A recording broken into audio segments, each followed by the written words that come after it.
লক্ষ্মী পুজোর সময় নানা রকম ব্যস্ততার জন্য তোমাদের সঙ্গে লক্ষ্মী পুজোটা কেমন কাটিয়েছি শেয়ার করতে পারিনি, কিন্তু গত দুদিন ধরে লক্ষ্মী পুজোটা আমার বাড়িতে কেমন হয়েছিল সেটা শেয়ার করেছি। তো আজকে তোমাদের সঙ্গে শেয়ার করব মায়ের অন্নভোগ। সোমবার দিন পুজো ছিল, মঙ্গলবার দিন পূর্ণিমা ছিল, বুধবার দিন ছিল মায়ের অন্নভোগ।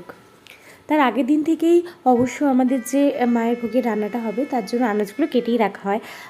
যদিও পরের দিন লোক থাকে, মানে যারা রান্না করবে তাদের সঙ্গেই আনাজ কাটাটা তাদেরই কাজ, কিন্তু আমি সেই বিয়ের পর থেকেই দেখছি সবাই মিলে কিন্তু কিছুটা আনাজ কেটেই রাখা হয়। অ্যাকচুয়ালি আনাজ কাটার মেন উদ্দেশ্য হলো ওই আনাজ কাটতে কাটতে সবাই মিলে গল্প করাটা।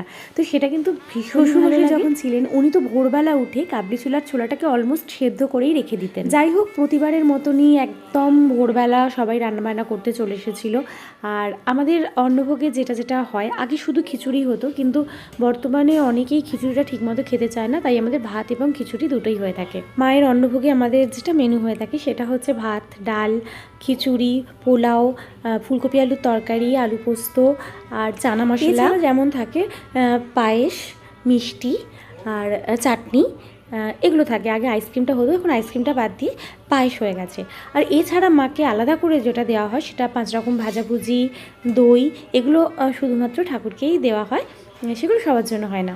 প্রতিবারই কিন্তু এই মায়ের অন্নভোগের দিনই হোম হয়, কিন্তু এবার যেহেতু দিনটা একটু বেশি পড়ে গেছে, একদিন বেশি ছিল, তাই তার আগের দিনই আমরা হোমটা করে নিয়েছিলাম, তাহলে একটু সুবিধে হয় আর কি। মায়ের অন্নভোগের দিন অনেক লোকই বাড়িতে আসে। তো আজকের মতো এতটাই থাক, আবার তোমাদের সঙ্গে পরের কোনো একটা ভিডিওতে সেগুলো শেয়ার করবো। তো চলো আজকের মতন টাটা, সবাই ভালো থেকো, ভালো রেখো।